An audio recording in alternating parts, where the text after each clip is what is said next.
નમસ્કાર. આજના આ એક્સપ્લેનરમાં આપણે વાત કરવાના છીએ ક્રોનિક પેઇન એટલે કે લાંબા સમય સુધી સતાવતી પીડા વિશે. સાદી ભાષામાં કહીએ તો આ એક એવો દુખાવો છે જે જવાનું નામ જ નથી લેતો.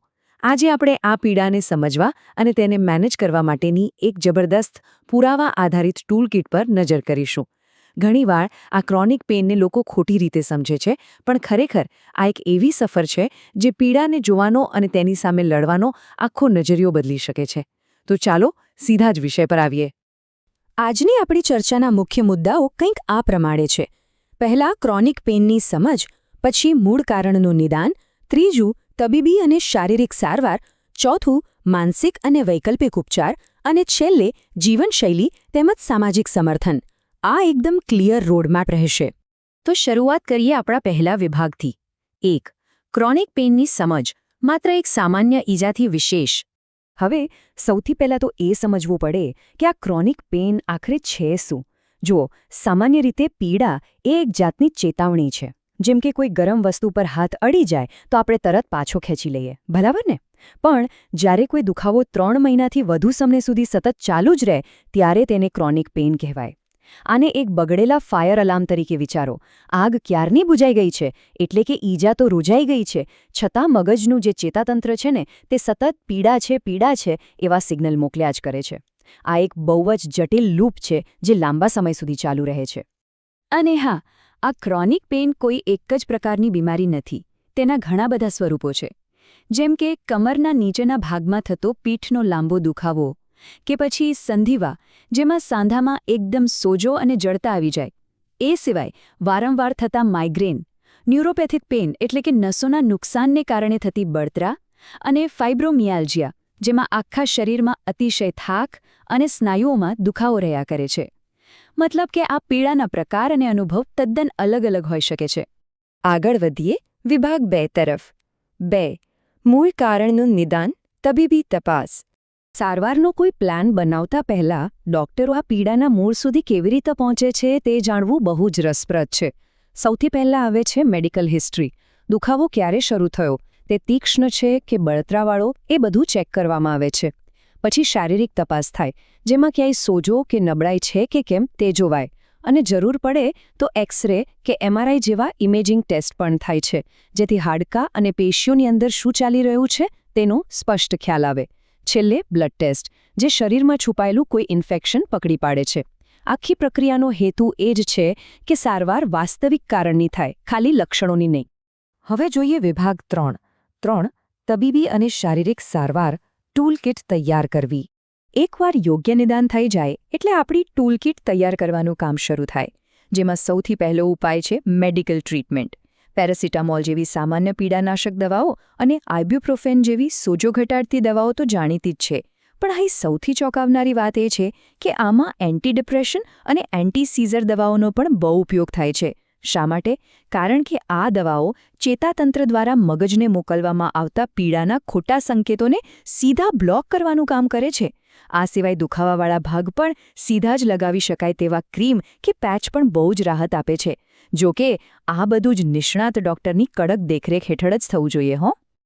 હવે એક બહુ મોટી ગેરસમજ વિશે વાત કરીએ. દુખાવો થાય એટલે મોટાભાગે શું થાય? મન થાય કે બસ એકદમ આરામ જ કરીએ. પણ હકીકત એ છે કે માત્ર પડ્યા રહેવાથી સ્નાયુઓ જકડાઈ જાય છે અને પીડાની સ્થિતિ વધુ બગડી શકે છે. તેથી દવા અને શારીરિક હલનચલન, આ બંને વસ્તુઓ એકસાથે ચાલવી જોઈએ. આ એકદમ આવશ્યક છે.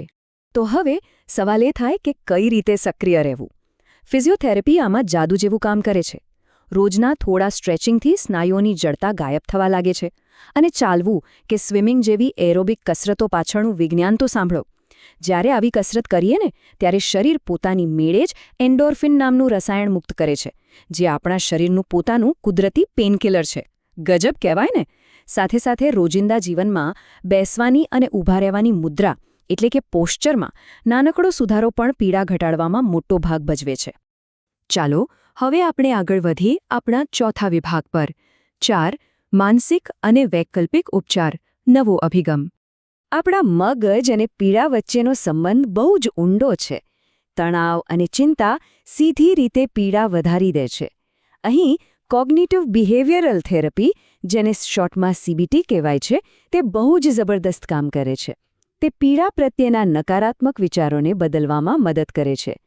આ સિવાય ધ્યાન અને માઇન્ડફુલનેસ દ્વારા માત્ર શ્વાસ પર ધ્યાન કેન્દ્રિત કરવાથી મગજ એકદમ શાંત પડી જાય છે અને પીડા પ્રત્યેની સંવેદનશીલતા ઘટે છે. ટૂંકમાં કહીએ તો, જો મન શાંત હશે તો શરીરનો દુખાવો પણ આપોઆપ કાબૂમાં આવવા લાગશે. આધુનિક દવાઓ સાથે જો કેટલાક વૈકલ્પિક ઉપચારો ભેળવવામાં આવે તો પરિણામ ધાર્યા કરતાં પણ વધુ સારું મળે છે.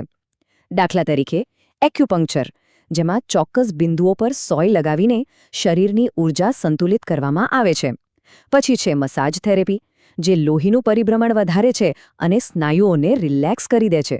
અને આપણા ભારતીય યોગ અને પ્રાણાયામ વિશે તો શું જ કહેવું.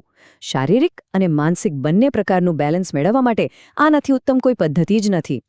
આવ્યા છીએ આપણા છેલ્લા અને 5મા વિભાગ પર. 5. જીવનશૈલી અને સામાજિક સમર્થન, રોજિંદી પ્રેક્ટિસ. રોજિંદી લાઇફસ્ટાઇલની નાની નાની આદતો પણ પીડા પર બહુ મોટો પ્રભાવ પાડે છે.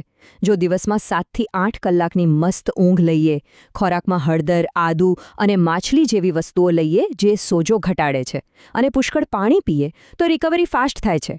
પણ સામે પક્ષે આખો દિવસ ખુરશી પર ચોંટી રહેવું, વધુ પડતી ખાંડ કે પ્રોસેસ્ડ ફૂડ ખાવું, અથવા તો બસ નકારાત્મક જ વિચાર્યા કરવું, આ બધી આદતો રિકવરીમાં મોટી અડચણ ઊભી કરે છે. ધૂમ્રપાન અને દારૂનું સેવન તો બિલકુલ ટાળવું જ રહ્યું.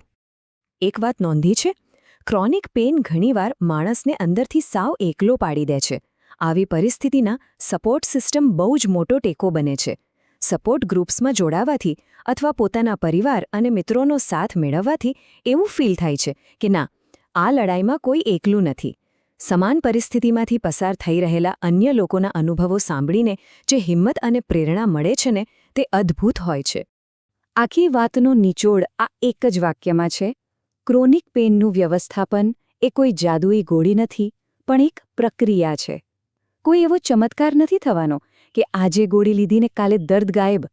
સાચા પરિણામ માટે ધીરજ જોઈએ, શિસ્ત જોઈએ અને દવા, કસરત, યોગ્ય ખોરાક તેમજ પોઝિટિવ માઇન્ડસેટનું એક પરફેક્ટ સંતુલન જોઈએ. જો કે અહીં એક અગત્યની વાત ખાસ યાદ રાખવાની છે.